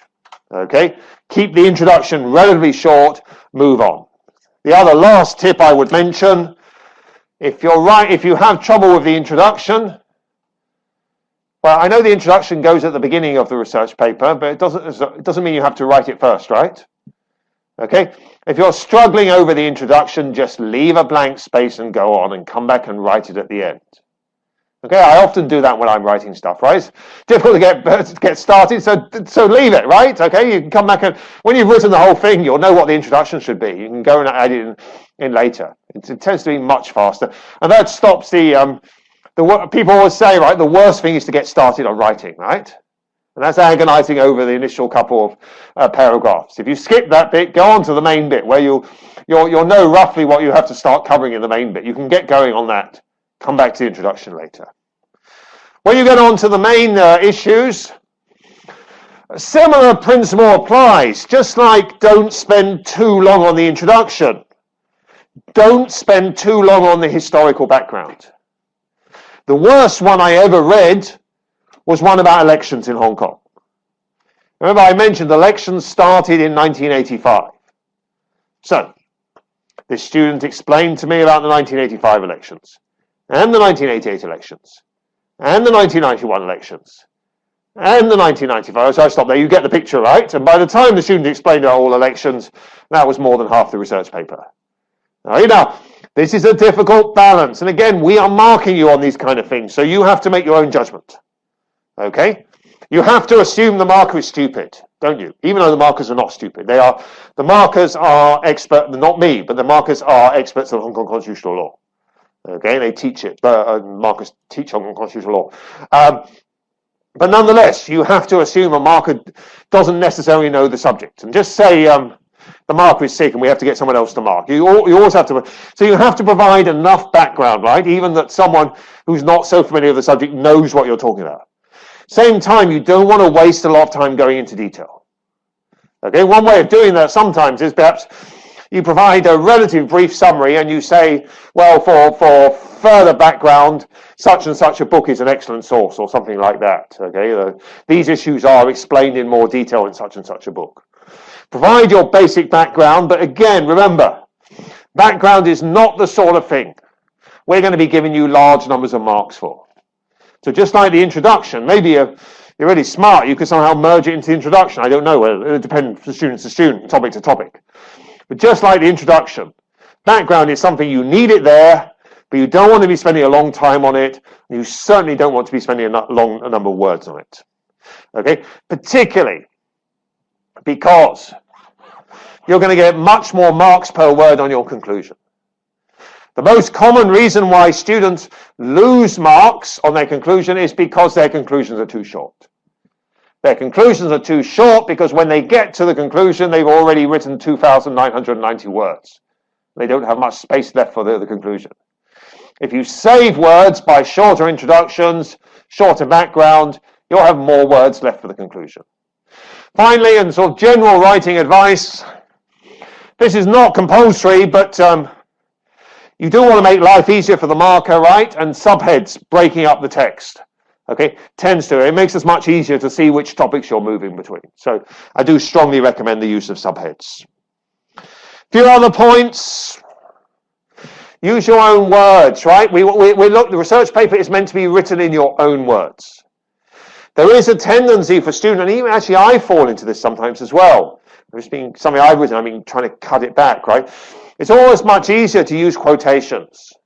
Okay? Sometimes, particularly, students are a bit worried because they're not sure they can explain it properly. Okay?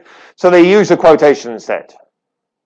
Now, if you use a quotation and you don't footnote it, that's plagiarism.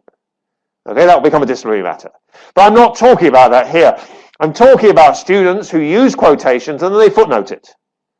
There's no plagiarism there, okay? You've shown where you got it from. There's no problem on that. The point is, it's just still not very good writing style, because you're just repeating what someone else said instead of trying to explain it yourself. So we can give you the mark for the research. Obviously, right? You've done the research, we can see it, but we can't give you the mark for the writing, because it's not your writing. You've copied it from somewhere else. Okay? So generally speaking, I mean, I think there's some guidance in the coursework topics. Let me just have a quick look.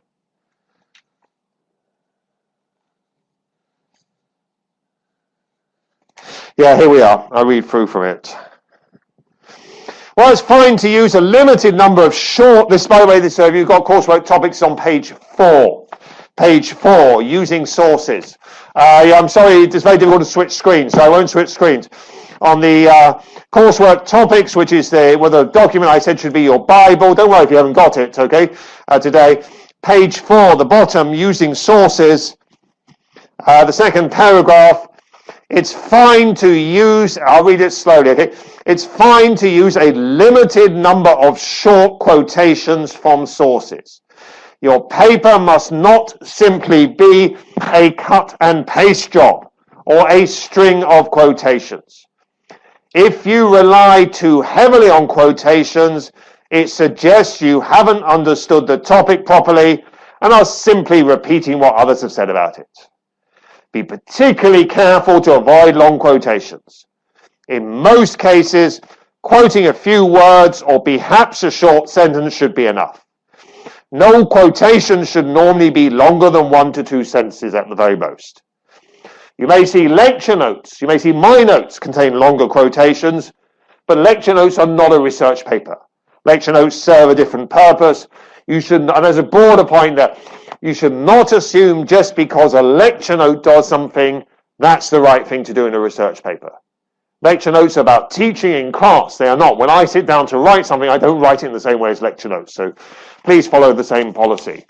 Okay, and here again is an example from a student who failed. A research paper must be written in your own words. This research paper consists almost entirely of quotations from other sources. It really did, actually. Those quotations ran the whole length of the page. Close quotation. Footnote. So it's probably footnoted. And then on open quotation and on to another quotation. But anyway, you've correctly footnoted them. There's no issue of plagiarism. There's no disciplinary issue here. However, you cannot expect to pass by writing a research paper that simply consists of quotations from other sources. Again, students often use quotations because they are worried that if they try and explain them in their own words, they might get it wrong. However, if I have to choose, and I have had to choose in the past, between two students, one student who has just used quotations or used lots of quotations, and another student who has tried to explain things in their own words and got some things wrong, I will still choose that student who tried to explain things in their own words and got something wrong. That student has tried. The student using quotations didn't. Of course, the student who explains it in their own words and gets it right will get an even better mark. But between the two, the one with quotations, the one who tries but gets a few things wrong, you're still going to get a better mark than you just use quotations.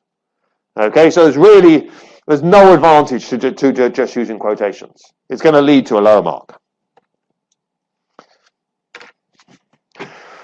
Footnote every paragraph. It's very difficult to imagine a circumstance, okay, in which a paragraph would not have a footnote. Every time you write something which is based on something you have read, that sentence must be footnoted. Most of what you are writing is based on what you've read. That's fine. It's a research paper. Research paper means you research, you read, and then you write about it. That's no problem. But you must tell us where you read it. You're partly telling us that in the bibliography, but that is not enough by itself. We have occasionally had plagiarism cases in the past, gone to disciplinary committee in Manchester, and the student's defence has been, I thought the bibliography was enough. In those cases, the defence has been dismissed. Absolutely. Every research paper must have a bibliography, and it must have footnotes every time you are referring to something you read, even if, as you will be, you'll be writing about it in your own words. It doesn't matter if you're using your own words. It's still based on something you read. It should be footnoted. Every paragraph will usually have at least one footnote. I cannot exclude the possibility that one paragraph might be entirely things that in your own mind doesn't need a footnote. So there may be the occasional paragraph with no footnote, but almost all paragraphs will have at least one footnote, and usually several. And in practice, we will normally see at least 50 to 100 footnotes in a research paper.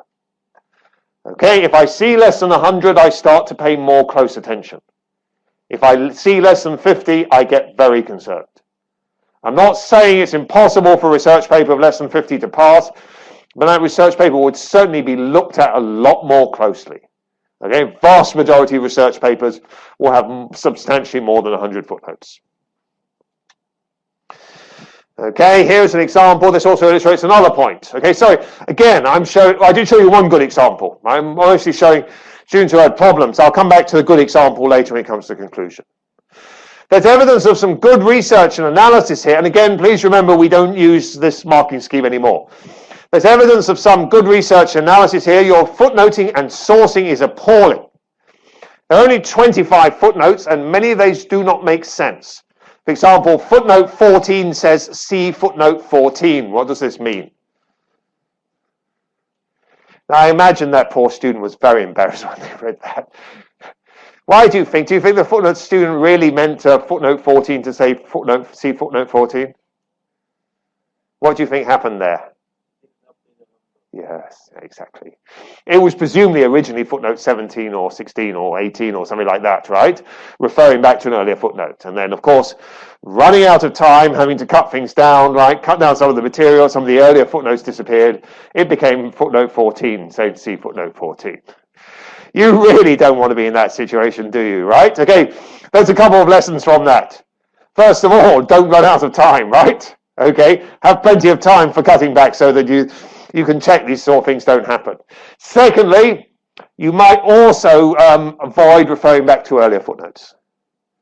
Okay, now, there is a way, if those of you who know it in Word, you link back to an earlier footnote. It's what's called dynamically updating, right? When you cut things out, it will automatically update. So it will never say footnote 14, see footnote 14. You cut out the previous ones, the number would change. If you know how to do that, fine. And some of you are nodding, so you do know how to do that. Or if you can quickly find out how to do that, then by all means do it. If it seems complex, then maybe just don't bother with it altogether. Okay, footnotes are excluded from the word count, so instead of referring back to earlier footnotes, every time just mention all the material again, the full name and so on. But either way, try and avoid being in that situation, obviously. If you want to make the marker really angry, okay, and there's very easy if you want to make the marker really angry. Okay, just use endnotes instead of footnotes. You know the difference between endnotes and footnotes. Footnotes appear at the bottom of the page. Endnotes are at the end of the text. Okay. Now we do say very clearly in the marking in the courseware instructions, use footnotes. Don't use endnotes. There's a reason for that. When we read through, okay, we want to be able to look down at the bottom of the page and see the footnote. If it's at the end, right, we have to flick back to the end each time. Every year, a few students ignore those. Makes our life much more difficult marking. Puts us in a very bad mood when we start marking that student's research paper. Now, if you want the marker to be in a bad mood when they're marking your research paper, you can do that as well. Okay, of course, we're not going to fail you just because of that. But we are going to be in a very bad mood all the time we're marking your research paper. And I'm kind of guessing that you probably don't want that to happen. So please do remember there is a good reason why we say footnote instead of endnotes. Okay?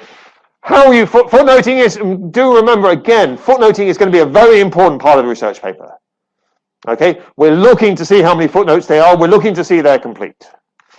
There are, and those of you who've written other material before footnoting, you'll know there's two approaches, and actually I've used both in my own writing, and it's partly an individual choice. You can either, okay, write first, then go back and footnote later. Danger of that is you may miss some footnotes. The other, which I increasingly do, is you footnote as you write. Okay? That way you can be sure you won't miss anything out. If you've already done your bibliography, it's quite quick. Keep your bibliography open on another screen. Everything you footnote is going to be in your bibliography. Okay, so when you get to the end of a sentence, just hit Control-Alt-F, creates a footnote.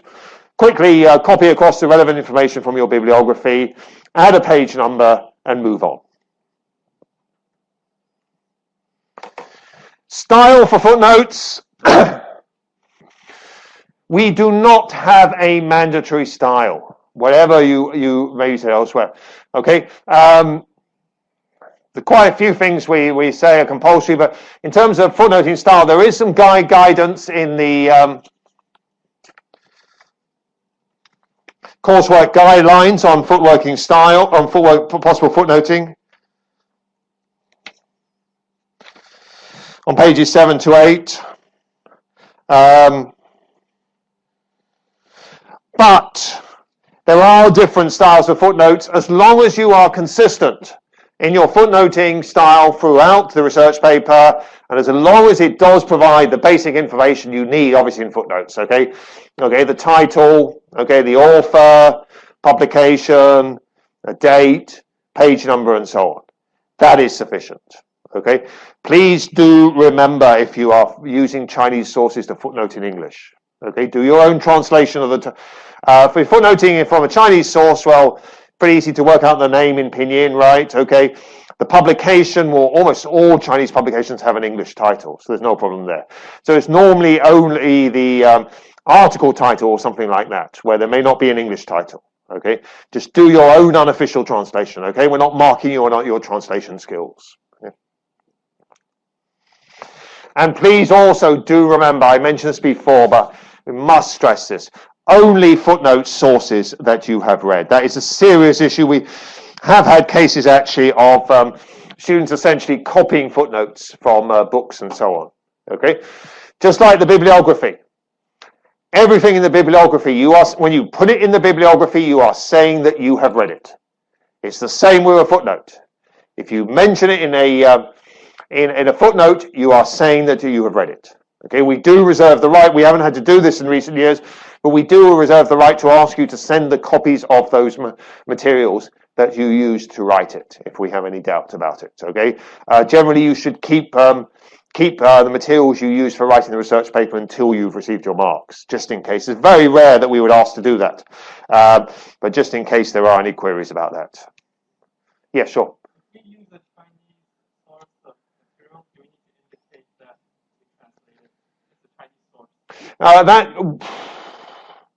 It will normally be obvious. I'd say that's advisable, but not compulsory.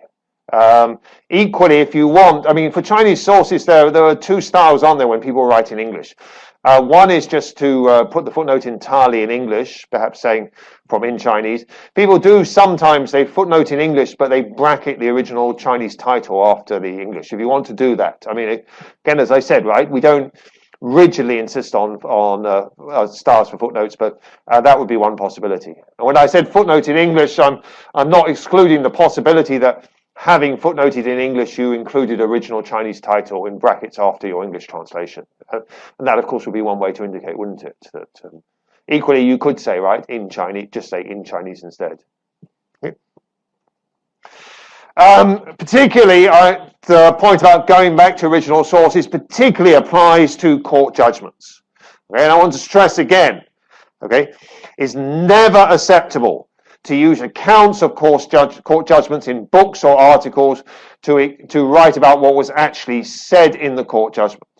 It's fine if you're talking about analysis or opinions about a court judgment, saying this judgment was wrongly decided. Of course, that's not what the judge is not going to be saying that. That's what academics are going to be saying. So what people are saying about the court case, you can rely on other accounts.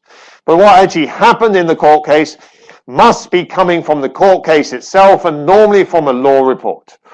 Okay, there's a real classic example here. involving Nkaling and a couple of other cases. Much of this research paper covers key court cases of Nkaling, Lau Kongyong, and Chong Fong Yoon. They are not listed in the bibliography. It's clear you have never read them. It's not acceptable to cite accounts from cases from secondary sources. Okay, and just a couple more things on footnotes because they are so important, then we'll look at the conclusion, and that's really all. Okay, you must footnote every time anything is based on a source. There is no maximum number of footnotes. Okay? And since footnotes are excluded from the word limit, I'm going to come back to that in a moment. Footnotes are excluded from the word limit. If you are not sure whether or not you need a footnote, what is the solution? Put it in or keep it out. Put it in, right? I can never ever seen a situation where a student has been penalized for having too many footnotes. Now, if you want to test it, put in sort of 1,500 or something like that and try it out. I'm not saying it's not possible. If you really want to test it, right, it could be done. But I've never seen a situation where a student has been penalized for having too many footnotes. I have penalized many students for not having enough footnotes. So it's a very simple solution when you're writing. You're not really sure whether this needs a footnote, just put the footnote in, then you won't have to worry about it. And we're certainly, even if we don't really think the footnote was necessary, we're not going to hold it against you. Okay? Footnotes are excluded from the word count, so you don't have to worry about them adding to, okay, the number of words that you're facing. Okay? If footnotes are excluded from the word count, then please do exclude them from your word count. Now, a couple of years ago, when the equivalent here would, let me translate it, the word limit was different then actually, but let me translate into the current word limit. So the equivalent now would be that the word limit is 3,000 words. I read a really excellent research paper by a student, but it was only about 1,800 words. And as a result, it really was too short. Okay, student hadn't covered enough material. But it's very puzzling to me when I looked at this. I spent some time looking at it because students had clearly done a lot of research. I looked at the bibliography. Students had read a lot of good material. Okay? You can see from the quality of the writing, this was not one of these students who'd rushed at the last moment and run out of time. There were no unfinished sentences. It got through to the conclusion. It was just simply too short. I was puzzling over this for a long time. Okay? And then I asked for the soft copy. Normally we're marking on hard copies. And then when I went into the soft copy, I looked at the word count. Okay, and the word count was 1,800 words. And then I ticked this button, include footnotes. The word counts immediately shot up to 2,999 words.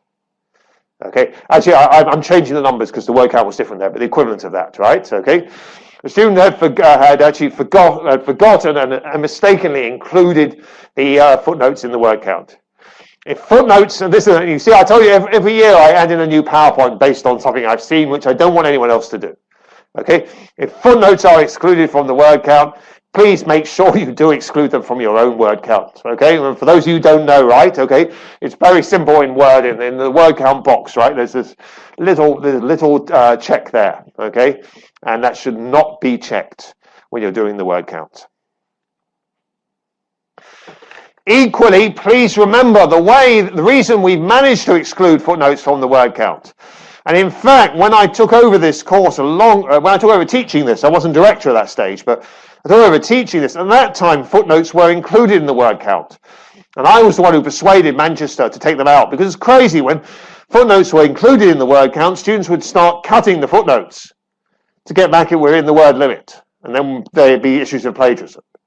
So I persuaded Manchester to exclude footnotes from the word count. But of course, once we exclude footnotes from the word count, that means that we must strictly insist footnotes are only for listing sources. If you can put other things in footnotes, there's no word limit, is there, right? You just put all the stuff that won't fit in the 3,000 words, you put it in more footnotes instead. And some students do still try and do that. Okay? Don't be misled by books, including my book, which put other things in footnotes. My book is not that way. It is subject to a word limit, but not in the same way, right? There's not the same word limit consideration. Okay?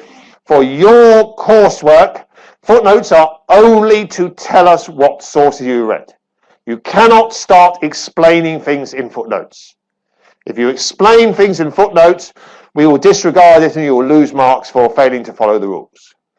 Okay, in this student, for example, you seriously misused footnotes which you were repeatedly told must be used only for listing sources, not for additional material, or writing out the text of statutory provisions.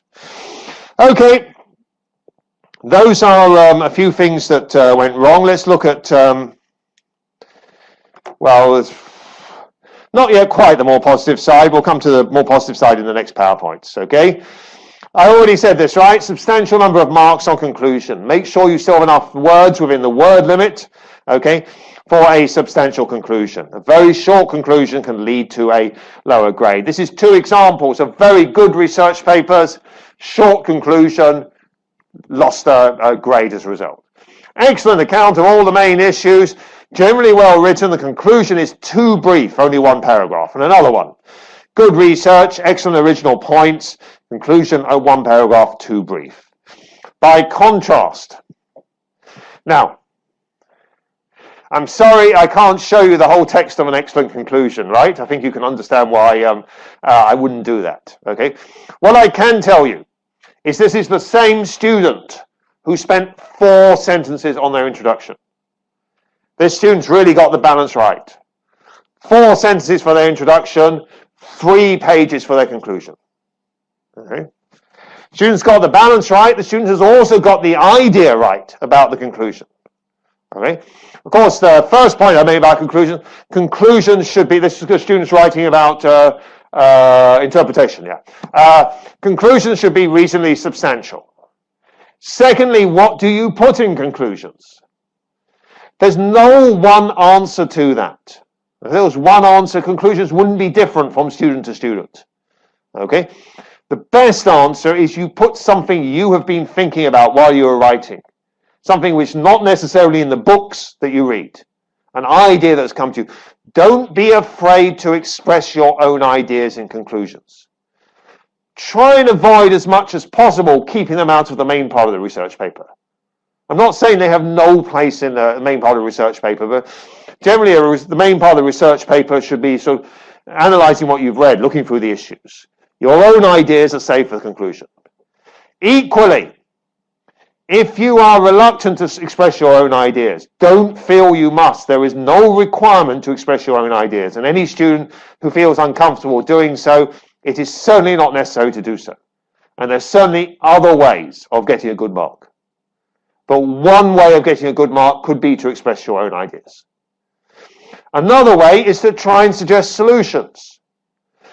Very often in a research paper, the main part, you're identifying problems. 2 obvious examples of that.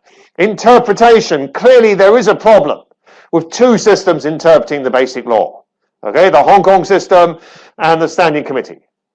Equally, cross-border crime, another very popular topic with students. It clearly is a problem.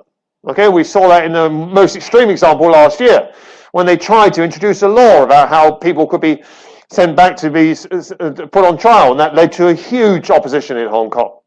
It clearly is a problem that we don't have any legal procedures for this, and we don't have any legal procedures because it is such a controversial issue.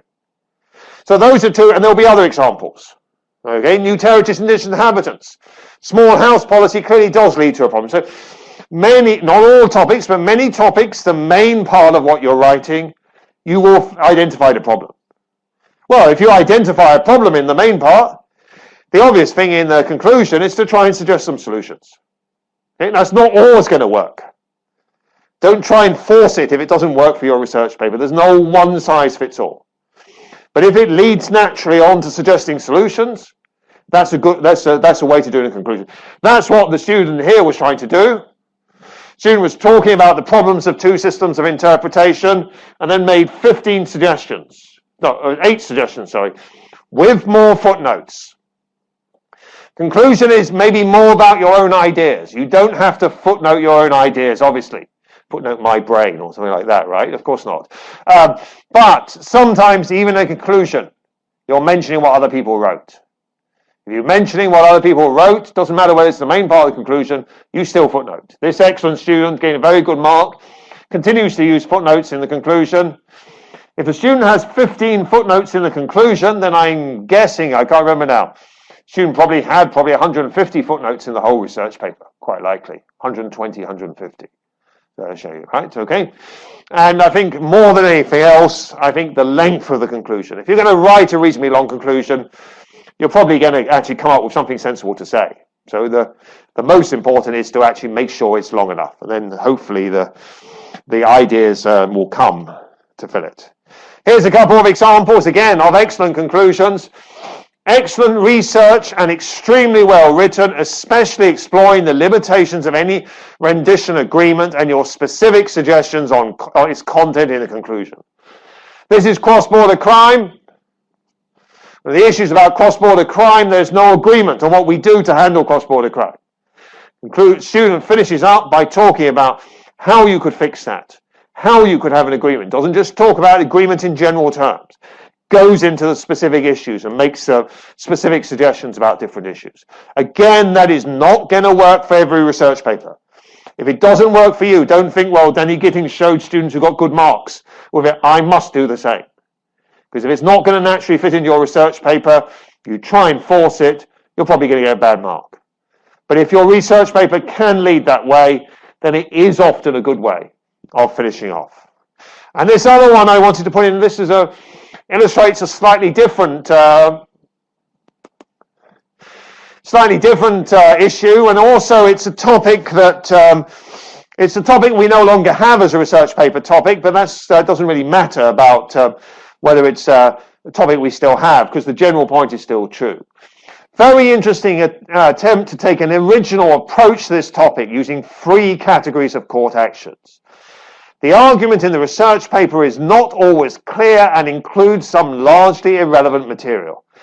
However, the student should be given full credit for adopting such an original approach.